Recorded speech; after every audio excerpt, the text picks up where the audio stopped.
Hello there, and welcome to the second episode of Strategic Zoomcast, where the object is to show an interesting game in an interesting way, not something we've seen very much in the Company of Heroes replay watching and casting circuit. As of late, there's not much innovation ever since we had the new UI, which is quite nice from Relic. It's pretty much gone a little bit stagnant with what you can do. The replay section on code2.org I've noted is a little bit slow at the moment. I put that down to the patch that's coming on the 29th of October. But this game is going to be very interesting, and it's Luvnest in the south as Wehrmacht, a high-progressive Wehrmacht player. One of the best in the game. In fact, you could argue one of the top 5 competitive players in Company of Heroes. This guy is brutally efficient. He plays the meta. He does vary it up, but he only varies it up when it suits him, when it suits the map. And he plays in the same way quite often, over and over again. Not repetitively, but with a view to winning. This guy is ultra competitive. Then we've got a guy, RedxWings. This guy is a fruit nut. No, he's not. He's a very good player, and he likes to try and use strats that are interesting to him, honourable to him, stuff that doesn't abuse stuff like pack howies and ISGs, for example. We rarely see him use. In this case, he's not even using backbone infantry. He's using rear echelon troops. So what this does for a player like Luvnest, who is used to playing other players in a ultra meta orientated way, you can expect Luvnest to go 2 snipers in every Wehrmacht game that he plays. This isn't a knock on Luvnest. This is just saying, this guy wants to win, and he tries to do it in the most brutally efficient way possible. So it's quite an interesting difference between the two players. Straight away you can see that the rear echelon troops have found this particular MG42 completely unawares. However, Luvnest, in his absolute confidence and strength in this game, this guy's at the top of his powers. He's a top 5 competitive player. He's not even retreating. Most other players would have hit T straight away on their keyboard. That MG would be getting out of dodge right now, but he uses a grenadier instead and sets up his MG. Unfortunately for him, doesn't quite get the wipe on that rear echelon troop, and the other rear echelon troop manages to get around the other side. But the Gren, all this while, is getting decent shots in on this now lowly health rear echelon troop, and the MG is doing pretty well for itself. Elsewhere on the map, he's capping his side because he obviously barbed wired that, so we'll call that Luvnest side now. And he's also putting pressure on the western side of the map too. So it's a very interesting game so far. Now we're going to see that Luvnest is going to push north, go straight for the fuel. We can see RedxWings not taunting Luvnest, but he's just got his own unique sense of humour, and he's saying value rear echelons. So he's teaching Luvnest to value them in this case, much in the same way as anybody when they pick something that's meant to be quite weak, such as Osttroopen. You call them Pro-Stroopen, don't you? To be fair, they're not quite that weak anymore, especially against Brits. There we go, we've got fighting position. So it's rare you'd see in top 50 1 versus 1 level play a fighting position. I mean, it is Minsk pocket, which looks awful on this type of zooming, wouldn't you say? It's because of the fog. We really need to work out how to remove that fog. If anybody watching this knows the console command to remove the fog, I'd really love to know that, please. At the moment, I've got the console commands to get the zoom operative. I've found out my own little tricky way of getting a replay to work, which I'm quite proud of. If anybody wants to know, just ask. And yeah, we've got... Oh, also, by the way, it must be pointed out that RedxWings has put his fuel down there, so he's got a very good fuel income.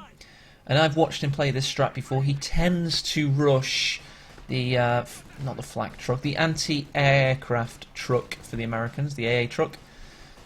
It's probably not even called a truck. This goes to show just how nice teller didn't quite get completed, but he'd rather leave it uncompleted than for RedxWings to realise what he was doing there. Also, you can be expecting tellers to be placed on the flanks. So that's good. If he gets pushed, so he does have an idea of what he's going for. Here we go, the first sniper's out. Now, Luvnest is a massive proponent of Wehrmacht snipers, and as he should be, he's proved himself to be very competent with them. For example, taking Devem to the wire in Romeo StarCraft Starcrossed Cup Season 4 tournament. Not Season 4, but Starcrossed Cup 4. God, there's a lot of tournaments going on recently, isn't there? And yeah, he's very good with snipers. So hopefully he can keep that sniper protected, and it can get a lot of manpower bleed. And there you go, you've got rear echelon troops pushing away grenadiers. It's not often you see that. We've got pathfinders hiding. Bet they can barely see anything behind that tree. There they go, they're jumping out now. Probably going to do some capping. They're quite a squishy unit, but they do obviously have the long, they're quite a glass cannon basically. And already here it is, the AA half track. I was saying truck, wasn't I? M15A1. This thing will be very good depending on how RedxWings use it. We have got the pack building, so it has got a very brief window of opportunity where it can push at its maximum extent before Luvnest has the big deterrent on the field. Elsewhere on the map, we've got RedxWings recapturing the west. It should be noted that Luvnest has exerted quite an amount of VP pressure at this point. We've got RedxWings nearly hitting 400. Usually with US versus Wehrmacht, it's the opposite way around in the early stages. So we've got a telemine being laid here. But here comes the AA track. It's destroyed that barbed wire, it seems. That was quite risky considering there could have been a teller there. MG42 watching over the centre. Sniper's feeling cocky. Oh god, the Pathfinders are in cover.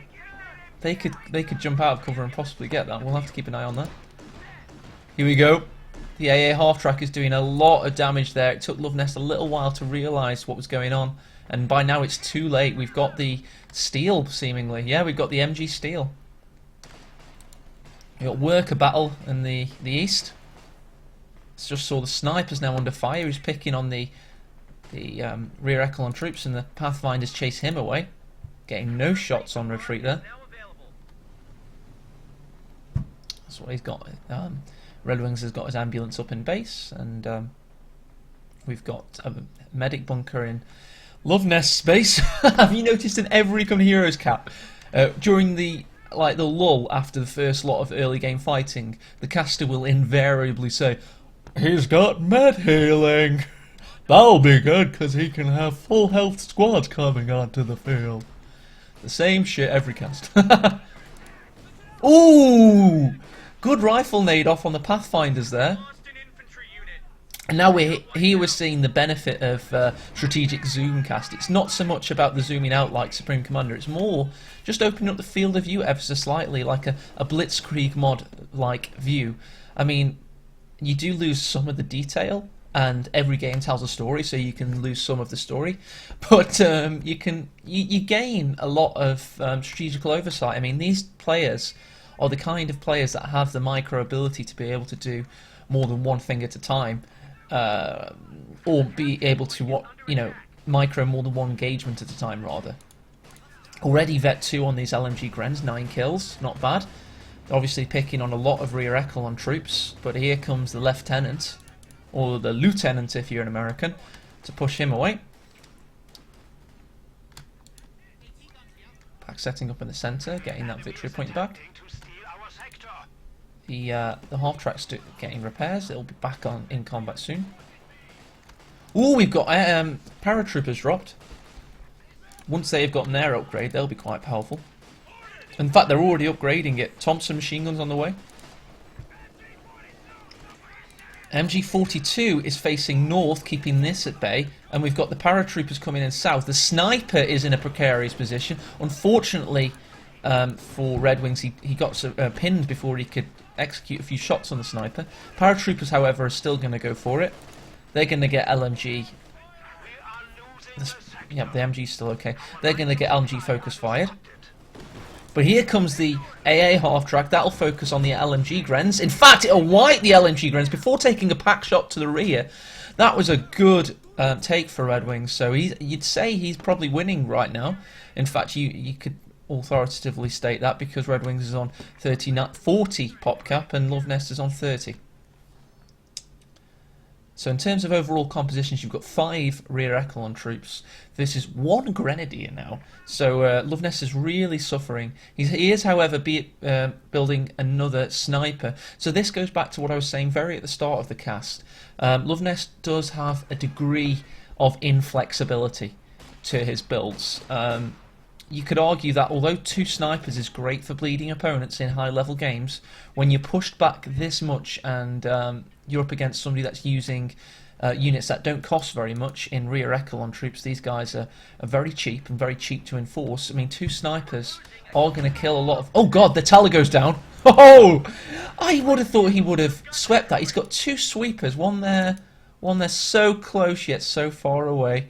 You got one there, and then the other was just coming in, so it's an unfortunate. But as I was saying, yeah, I mean, 2 snipers isn't that good against rear echelon troops, so that's a little bit of inflexibility by Luvnest. I said at the start of the cast, you can always expect him to have 2 snipers, and he is extremely good with them. But then again, it is Luvnest, and he is, like, awesome at this game, so maybe he can make it work. He's focused down the lieutenant. Oh, I had a bit of lag then. Oh, he lost line of sight, surely.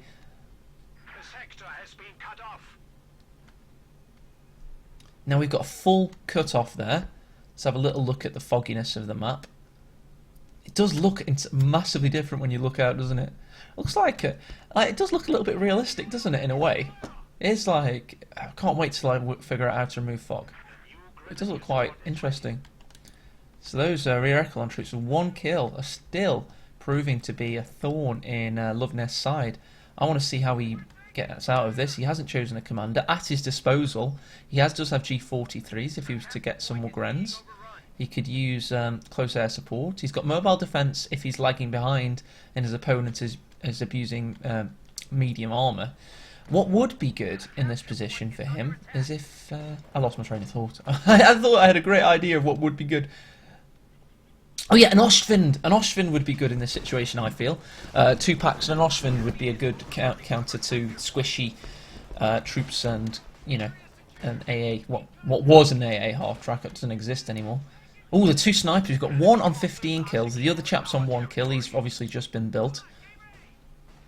What else have we got going on? These. Oh god, they've got 8 kills. The paratroopers, and they've already got 1 piece of veterancy. So that means that they can recharge their abilities. At Vet 2 they get improved grenade range and heal whilst out of combat, and improved weapon control, which is like accuracy. And oh god, what's this pack doing? That's precarious. Obviously Luvnest is suffering for capping power now, and he's now going to get absolutely boned by these paratroopers unless what he's doing is reversing. By the way, for new players, if you reverse, you keep your guys behind the green shield cover. So that is a perfect demonstration of that. Always reverse your packs when you're under fire, because these guys will technically stay behind that green cover. Although I know they're not in terms of the visual aspects. It does help quite a lot. We've got an MG battle here. The stolen MG from earlier versus Luvnest's newly built MG. And we've got a Sherman on the way. So that's the power of a fuel cache, and you know, keeping your fuel for the majority of the game, is you can even once you've lost your AA half track, you've got enough in the bank to get the majors on the field. Nobody has love for major. I mean, other than the retreat point, they're pretty useless. And the fact that he's not retreated him is probably an indication that RedxWings isn't that bothered if the major lives or dies, which isn't good. I mean, I think they could do with a little bit of something else, maybe 1 more ability or something, anything to make them a little bit more interesting. Oh, I know. What if if they crewed a tank, that tank became a command tank? That'd be cool. That's my idea. Sherman on the warpath. SMG-42, a little bit of a slow retreat. Obviously it was on a peripheral engagement, so Luvnest didn't pick it up straight away, and that might cost him now. Oh yes, it does cost him. It's decrewed. Got Pioneers nearby. They could come and possibly crew it. Unfortunately, the Grenadier can't do anything. Obviously, a Faust nowadays doesn't even give engine damage to a full house Sherman. In fact, it would do barely anything at all. Here we go. We've got the rear echelons coming to get the MG, and the Pioneers also coming to get the MG. This is a bit of a race now. Pioneers win it, seems like. So he's got his MG back, that's good. Oh, but he doesn't want to let him have it. Sherman's coming straight in.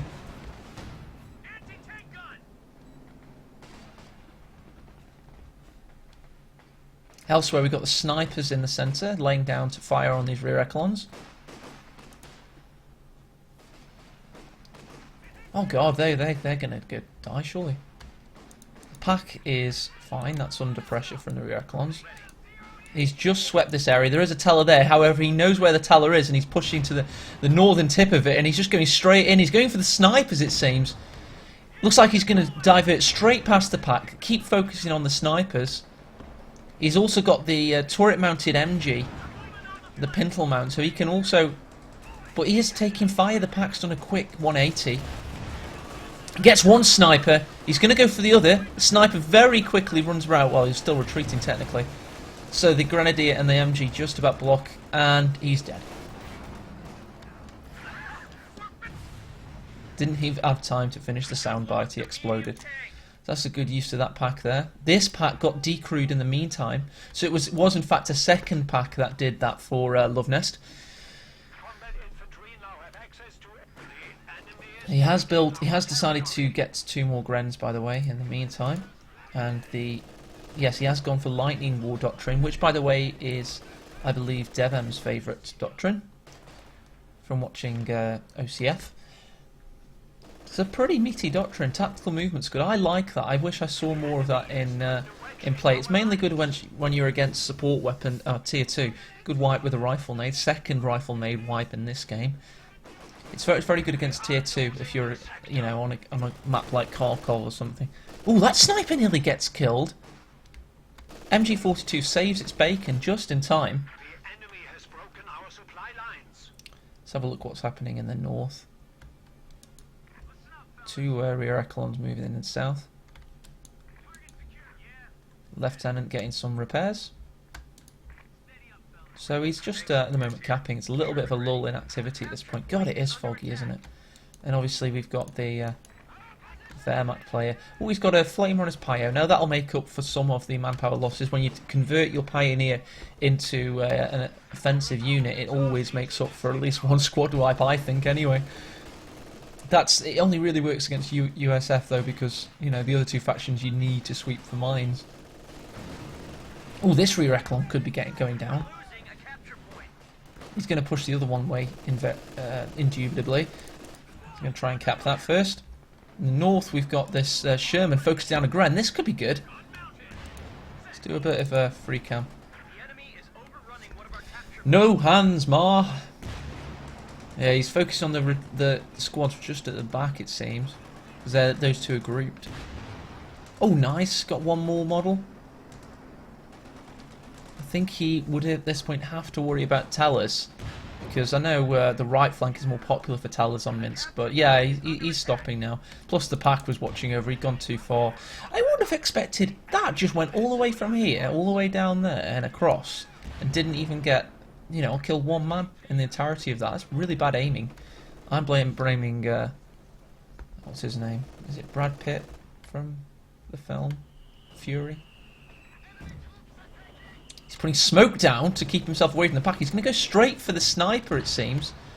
The second Sherman is. No, he's thinking better of it now.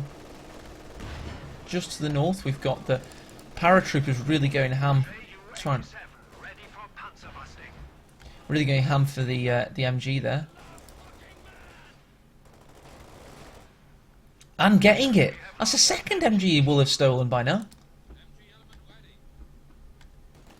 Mind you, where's the first? I think he lost the first. I can't remember when that happened though. Ooh, good grenade. He keeps giving him MGs. It's ho ho ho. Now I've got a machine gun thanks to Santa Luvnest. Here comes the Sherman. Springing into action. Ooh, eats a pack shot. You have to get out of there for now. This MG could be doing some capping. And yeah, Luvnest has got he's got 2 victory points back, and he has put, it must be said, he's put concerted effort back on RedxWings in terms of VP, so I think we could be in for the long haul with this game. It is seeming that Luvnest has definitely got the resiliency to weather the storm of rear echelon troops, and now he's got a Tiger tank, so yeah. Straight away though, he's putting the P-47 rocket strafe on it.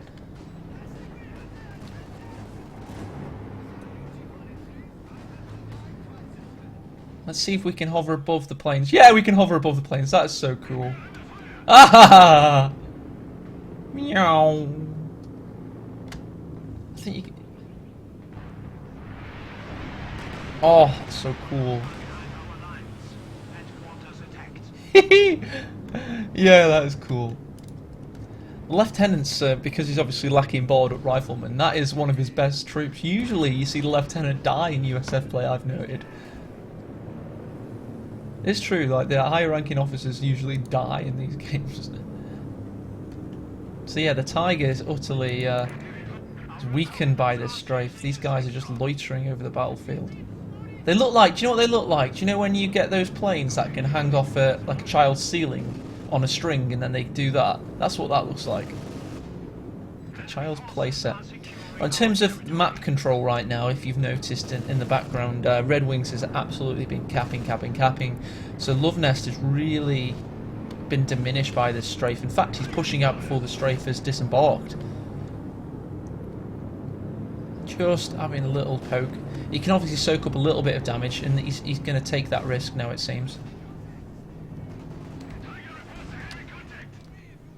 So it's first kill there. You know, about 3 minutes after it's been onto the field, so not the instant impact Luvnest would have liked. And the strafe's back! No way! How does that work? Does that one last passing shot do they have? That's stupid. I mean, Luvnest was obviously judging to see when the strafe was finishing. Not the strafe, the loiter. And straight away, if he wants to, he can call in... No, he will be able to soon, basically. 240 is a lot, though. But the USF doesn't have to spend so much money on mines, I guess. He's rebuilt the sniper, got killed by the suicide Sherman earlier on. And, yeah, it's looking like a good standoff now. We've got a Tiger, that'll really slow things. However, we have got the M36 Jackson tank destroyer on the field. So that with the Sherman, and obviously the stolen pack, I mean, the Tiger's going to have its work cut out for it. So we should see the Jackson click into action right now. I'll keep those guys focused so we can see the icons.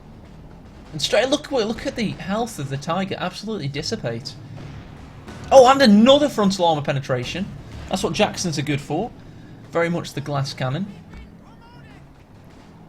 Shame the pack couldn't get a shot off. It was blocked a little bit, I feel. Yeah, the Tiger's just going to have to get out of there. And look at the munitions for RedxWings. He's already at 227. I mean, he'll have 240 in no time. That could finish off the Tiger if Luvnest's not careful. But it being Luvnest, we should expect him to be careful. The Jackson's getting repaired. Much quicker than the Tiger is, because the Tiger's eaten some really bad shots there. Do you know what we just saw? I think the paratrooper just threw a grenade over the hedge. That would have been good if these Pioneers were on the other side of the tank, because when they're repairing, obviously they take a lot more damage. I think received accuracy or something, a lot higher. There we go, the Sherman pushing away. There's no way Luvnest is getting out of the castle. He's staying back in there. He's going to have to get Goering to airdrop him some supplies. Vet 3 on the paratroopers now. 30 kills! Those things are machines. So you can see what he's done. Although he's got a backbone of weak, mushy infantry, he's complemented it beautifully with, you know, Thompsoned up paratroopers. The lieutenant has a bar. So the build itself isn't as weak as you might think. What's he got building now? Is that another Sherman? 2 Shermans and a Jackson will be really potent. I can see this really pushing, you know, pushing Luvnest back. Luvnest is going to have to really make this Tiger work for him.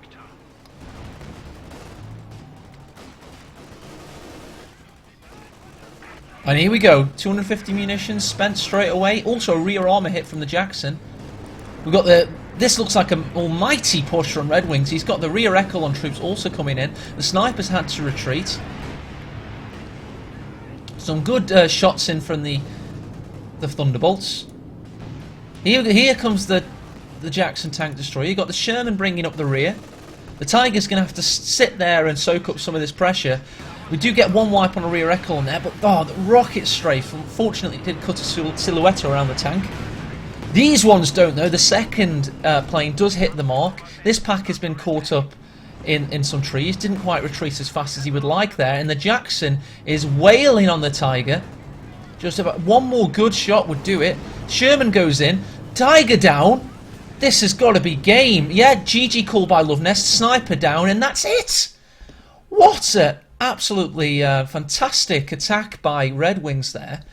I think that's absolutely it's a wonderful display of what can happen if you mix things up and use non-meta strategies at times. The Luvnest is one of the very best in the game, and RedxWings has shown what can be done if you sometimes throw a spanner in the works for any player, regardless of their level. Sometimes if you get your build right and you play out, you play it to the maximum extent, it doesn't matter if it's not the most efficient build imaginable. It's it can win you the game. So thank you for watching. I would like to mention the fact that what's it called now? Flexi Time Championships 4 is drawing its first week to a close. Let me just quickly bring up the brackets of that. So we've had some really good games so far. A few best of threes have gone to the decider, and now we're seeing week 2 take formation. Luvnest here is the theoretical #1 seed, although Jesulin had a higher level. Luvnest has been playing a lot better in tournaments. But this guy in a tournament setting, when he knows what he's up against, is absolutely nearly unstoppable. It's going to be a really good week of games. Hopefully you'll see me cast some of them. Maybe using my new little toy that I've got going for myself. Other thing I wanted to mention is there is a lack of top level replays, 1v1 replays. It reminds me of when Co 1 was drawing to not a close, it's still going, but when Co 2 was imminent, Co 1 replays just dried up completely. And it feels like that almost at the moment. So if you've had a really interesting 1v1 replay where both players were on it and squads were being microed and interesting unit compositions were being built on, and it was a competitive game, please email me it with the replay attached to redditcoh@gmail.com, and I'll give it some good casting treatment. Thank you for watching, and goodbye.